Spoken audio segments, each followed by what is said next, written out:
Fair warning, this may contain spoilers for every RWBY volume up till 4, so if you haven't finished volume 4 yet, go catch up and come back after you're done. Now, I'm not a professional anime reviewer or anything, I'm just a RWBY fan, so take what I say with a grain of salt. Just because we don't have the same opinions on everything doesn't mean we can't be cool. So, episode 1, The Next Step. What happens? We get introduced to Salem and her council of villains. Oscar did some chores so we could get a good look at the cool new tech they're using to animate RWBY. RWBY, Jean, Nora, and Ren argue over whether they should go by Ranger or Junior. There's a big cool fight with a new Grimm called a Geist, and the team settles for Ranger. Jean got some fancy new armor, and we get hinted at that Weiss is gonna start up her story in the next episode with the introduction of her butler, Klein. Alright, so let's talk about all that. Salem and her crew are really intriguing, with the Wicked Witch herself being especially interesting. I like the fact that she's actually pretty nice. She defends Cinder when Watts starts picking on her, and gently encourages Emerald to speak when she's clearly nervous in front of the group.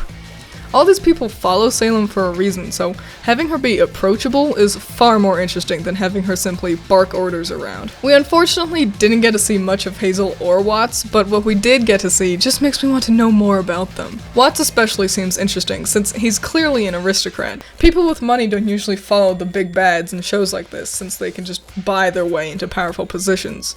What is your goal, Watts? Tyrion unfortunately just comes off as generically crazy in this episode. He sits weird, he talks weird, he laughs maniacally. He's just kind of a basic crazy guy here. Luckily, as we get to see more of him throughout the volume, we get to see more of his character, so he quickly becomes pretty interesting. Also, look at all that not a tail he's got. He sure doesn't have a tail. There's no way a viewer could think he's got a tail because the model doesn't have one! Like, I can appreciate a good surprise, and Tyrion's tail certainly was a cool development to the plot later. But if you want to keep it a secret, hide it using clever camera perspectives, or have him be wearing his coat. Don't just select the tail and set it to invisible. The reveal feels cheap if you do it that way. You know, I sure am glad Cinder's finally interesting. After 2 volumes of her always being one step ahead, it's nice to see her forced to deal with a problem she has trouble with. When she was just Little Miss Perfect all the time, it was annoying that she was never challenged. Now that she's been brought down so low, I'm excited to see her character grow to handle these new developments she has to face. It's also nice to see that just because she's the Fall Maiden now, that doesn't mean she's infallible or unstoppable. Also, her design is cool, and I wonder if we'll ever see what's under her eye patch. There's not really anything to say about Oscar's bit besides that it looks pretty. I kind of think he looks a bit off. Like, his eyes are too far apart, but my friends say that he looks fine, so I don't know, maybe I'm just crazy. Either way, let's jump into the main attraction of the episode, Ranger. Ren and Nora's argument over what their team name should be is genuinely funny, and the gag with their titles popping in so they can make their point is a really nice touch. Ren at one point mentions that Junior isn't a color, so that can't be their team name, but when I try to look up the color Ranger, I just found pictures of the Power Rangers. I guess Nora just didn't care what kind of color Ranger is. Also, I'm gonna be honest, when I first saw Ren and Nora's redesigns, I thought they looked so cool that I wish the whole show was just about them. Funny how things work out, huh? The fight was a lot of fun. I especially like how everyone got a moment to shine and how they actually worked together. A problem I kept having with Volume 3 was that group battles often just felt like one-on-one fights that were just happening near each other. So it's really cool to see things like Ren and Nora working together to get the Grimm away from RWBY, and RWBY blocking an attack against Nora. The comedy during the fight was pretty hit or miss for me. Jean's slapstick especially was either hilarious or just not doing anything for me. But that's also totally subjective, not everyone's gonna agree on humor. Boy, it sure is convenient that the Grimm slowly crept towards the group so they could figure out how to beat it. I don't know, it just kind of felt like their planning tactics conversation took a little too long. It's not like it ruins the episode or anything, it's just something the writers may want to keep in mind for the future.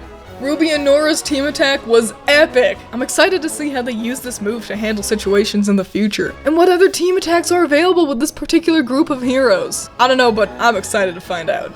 So when the group goes to town to get Jean's new armor, it's heavily implied that he got the new metal for the upgrades from Pyrrha's old armor. But where did he get it? Didn't she, you know, turn to dust? I mean, maybe she had extras lying around, but the school basically blew up.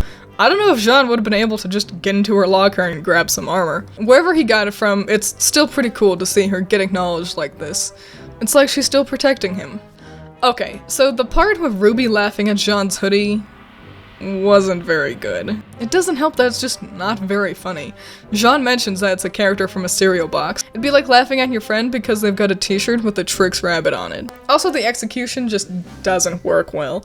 Ruby's head growing feels out of place in a show with domestic abuse and PTSD victims. I'm not saying there shouldn't be any humor in this show, it's just that this bit really doesn't match the overall tone of the volume. Not to mention, Lindsay's laughing just sounds real fake. For a joke that isn't even funny, it all just makes the scene drag on. Like, they wanted the episode to be longer, so they decided to stick this part in because it'd be easy to animate.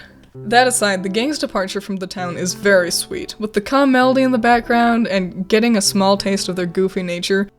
Forgetting the map for the first time. They're gonna make mistakes and that's okay, because we get to watch the team learn from them and grow into real hunters and huntresses. Finally, we get to see Weiss, but there's really nothing to talk about with her just yet.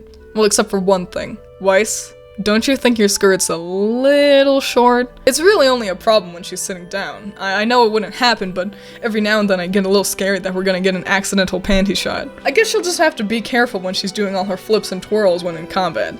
So, that's the next step. An informative and fun first episode for the volume. The new villains were intriguing, even with so many of them being introduced at the same time. The fight was exciting and was a fun way to show off just what they can do with this new engine that they're using. The fight choreography has improved a ton. I feel like the characters are actually in the world, rather than awkwardly being pasted over it. The Jean's hoodie joke flopped hard for me, but it didn't pull the episode down too much. A great episode overall, and a fun introduction to the volume.